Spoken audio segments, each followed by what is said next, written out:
We the People, celebrating 250 years of America. Sponsored by Garza Law Firm. For this week's We the People, let's go to an historic cemetery. A place where some of the most well-known people from Knoxville have been laid to rest. Here's Ava Rowland. This is the oldest cemetery in Knoxville.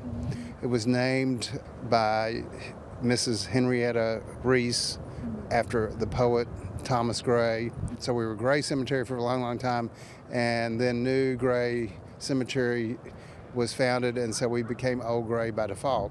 Old Gray Cemetery lies on 13 acres in North Knoxville, holding in its ground the key figures who built the scruffy city. The founders of Knoxville, many of them are buried here. If you stroll through, you'll recognize a lot of street names, company names. Russell Coleman is the president of the cemetery's board of trustees. He says more than 9,000 people are buried in the historic ground.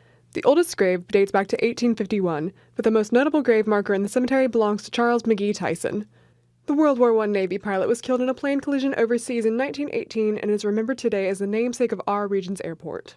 Old Gray is also the final resting place for other notable Knoxvillians. Peter Kern is buried here, Kern's Bakery. Parson Brownlow's buried here. He was governor of Tennessee. Lizzie Crozier French is buried here.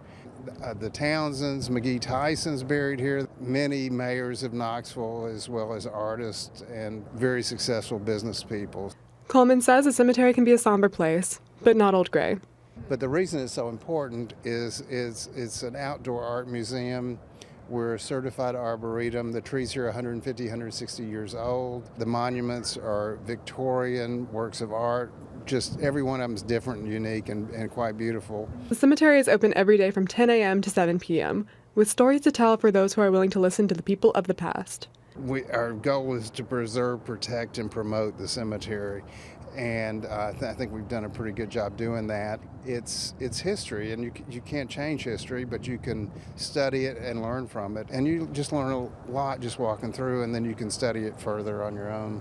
Ava Rowland, WVLT News.